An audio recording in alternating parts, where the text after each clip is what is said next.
শামীম ওসমান বলল খেলা হবে, খেলা হবে।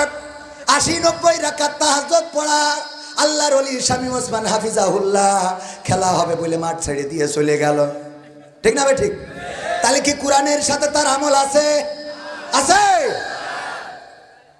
সুতরাং কোরআনের ছাঁচে আমিও পড়ে যেতে পারি, পারি না? পারি।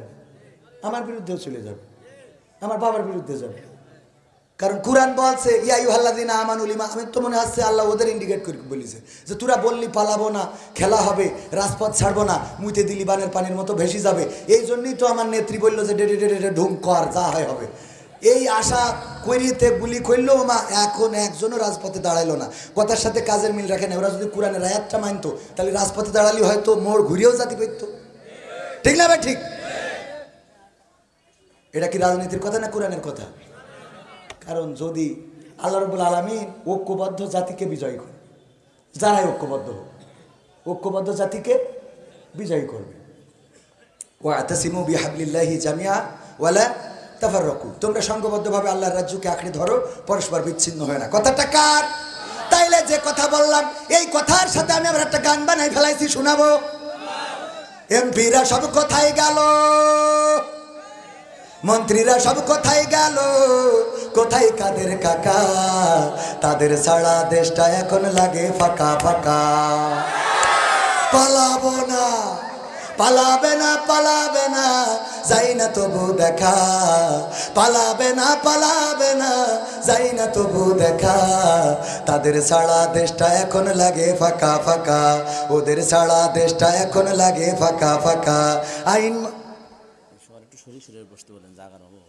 আপনি চুপ করে বসে থাক। ওরা যদি দাঁড়ায় থেকে ওরা শুনতে পারে তা আপনার অসুবিধা কোন জায়গায়?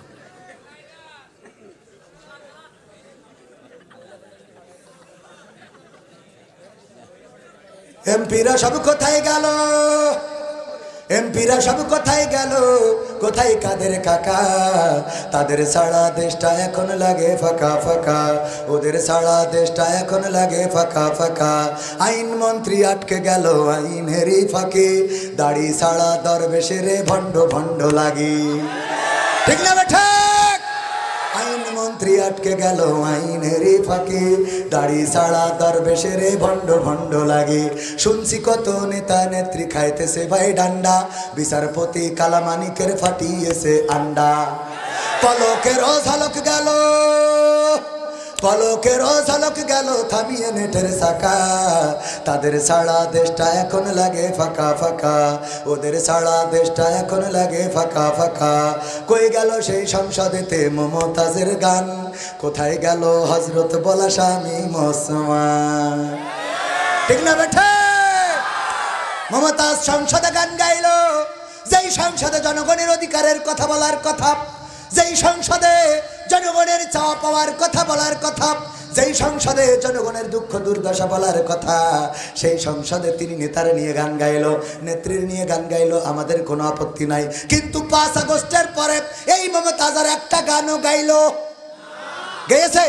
আমি বললাম নেমো খারাপ, বেঈমান, স্বার্থপর, তোমার মতো লোকের শেখ হাসিনা এমপি বানায় বড় ভুল করেছে।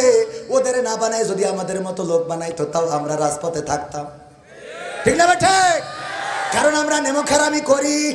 আমাদের যদি ফাঁসির কাস্টে ঝুলায়, আমাদের হাতে হ্যান্ডকাপ লাগায়, আমাদের পায়ে ডান্ডা বাড়ি পরায়, আমাদের রিমান্ডে নাই, আমাদের ফাঁসির কাস্টে ঝুলায়, এমনকি একজনও আছে বাংলাদেশ ছেড়ে পালিয়েছে? না, পালাই নাই, বরং ফাঁসির কাস্টে ঝুলে প্রমাণ করে দিয়েছে ইন্না সালাতি ওয়া নুসুকি ওয়া মাহইয়ায়া ওয়া মামাতি লিল্লাহি রাব্বিল আলামিন। আমার আল্লাহ বললেন, ওগো আমার বান্দারা বলো, কুল ইন্না সালাতি ওয়া নুসুকি ওয়া মাহইয়ায়া, আল্লাহ শিখাই দিলেন বলো নিশ্চয় আমার সালাত, আমার কুরবানি, ওয়া মাহইয়ায়া আমার জীবন, ওয়া মামাতি আমার মরণ, লিল্লাহি রাব্বিল আলামিন সব কিছু বিশ্ব প্রতিপালক আল্লাহর জন্য। আল্লাহর জন্য যারা নিবেদিত প্রাণ হয়ে যায়, আল্লাহর কাছে যারা নিজেদের মাথাকে নত করে দেয়, তাদের আর কোনো ভয় থাকে না, দুশ্চিন্তা থাকে না। তারা রিমান্ডে গেলেও জানে যে এখানে আল্লাহ আছে না নাই, জেলখানায় গেলেও তারা জানে এখানে আল্লাহ আছে না নাই। তারা যদি ফাঁসির কাষ্ঠেও ঝোলে তাও এটা বিশ্বাস আছে মৃত্যুর পরের জীবনে আল্লাহ আছে না নাই।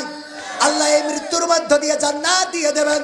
আল্লাহর প্রতি যারা নিবেদিত প্রাণ হয়ে যায়, সে আওয়ামী লীগের হোক, বিএনপির হোক, জামাতের হোক, জাসদের হোক, বাসদের হোক, হেফাজতের হোক, তাবলিগের হোক, চরমানের হোক, পাবলিকের হোক, আল্লাহর প্রতি যারা নিবেদিত, আল্লাহ তাদেরকে রক্ষা করেন। একবার এক হিন্দু আর একজন মুসলমান দুইজনে তর্ক বিতর্ক শুরু করে দিয়েছে। একজন বলে আমার ভগবান বড়, হিন্দু বলে কি আমার ভগবান বড়, আর মুসলমান বলে না আমার আল্লাহ বড়।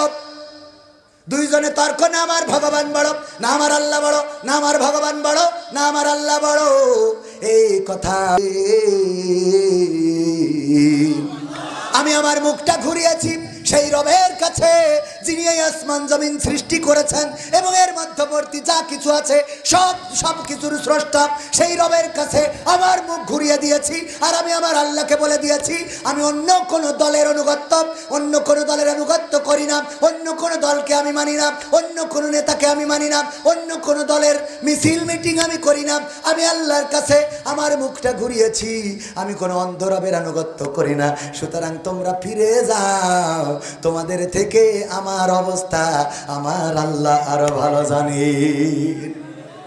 আল্লাহ রাব্বুল আলামিন আগুনকে বলে দিলেন ইয়া নারু কুনি বারদাউ ওয়া সালামান আলা ইব্রাহিম, ও আগুন তুমি আমার ইব্রাহিমের জন্য ঠান্ডা আরামদায়ক হয়ে যাও। ঠান্ডা আরামদায়ক হয়ে গেল, ফুলবাগান হয়ে গেল, তার মধ্যে সিংহাসন, ইব্রাহিম বসা। নমরুদ ডেকে বলে এই আগুন আমি তাহলে 16 বছর ধরে কি করলাম বুঝেননি? তোদেরকে খাওয়ালাম, পড়ালাম, তোরা যা করেছিস আমি মেনে নিয়েছি, তোরা তোর কাছে জাতি দিলি না, এই জন্যই চড়ক গাছ দিয়ে আমি এর মধ্যে ফেলালাম। এত কষ্ট করলাম রে ওরে আগুন, এখন কেন আমার কথা শোনো না? এখন কেন তোমরা নিশ্চুপ হয়ে গেলে? কেন ছাত্র জনতার ডুম করো না? আছে না নাই? কোরআনের সাথে মিল আছে না নাই? আল্লাহ রাব্বুল আলামিন কি করলেন? আগুনকে ফুলবাগান বানিয়ে দিলেন। আনুগত্য স্বীকার করেছিল কার? চিল্লায় বলেন কার? মাথা নত করেছিল কার কাছে? সেই আল্লাহর কাছে যদি মাথা নত করা হয় তাইলে তার ভয় নাই, তার দুশ্চিন্তা নাই, টেনশন নাই। দুনিয়ায় আছে শান্তি, আর পরকালে আছে কি? মুক্তি। আছে না নাই? একটা গরু ধরে নেন আমাদের মাহফিলের সভাপতি, মসজিদ মাদ্রাসার সভাপতি, ওনার একটা গরু ছিল। ওই গরু মাঠে ছেড়ে দিয়ে এসেছে যে তুই যা, মনে চাই খাওয়া, অসুবিধে নেই। হঠাৎ করে পাশ থেকে একটা জঙ্গল থেকে বাঘ বের হয়ে গরুর পিছু নিয়েছে, গরুরে ধরার জন্য দৌড়ানি দিয়েছে। গরু দৌড়ায়। হঠাৎ চিন্তা করলো বাঘের সাথে তো দৌড়াই পারবো না, তাইলে কি করা যায়? তাড়াতাড়ি করে বুদ্ধি করে পাশে ছিল একটা নরম কাদাওয়ালা জমিন, ওই কাদাওয়ালা জমিনের মধ্যে লাফ দিয়েছে। গরু কাদার মধ্যে পুঁতে গিয়েছে, আর উঠতে পারে না, ওঠার চেষ্টাও করে না।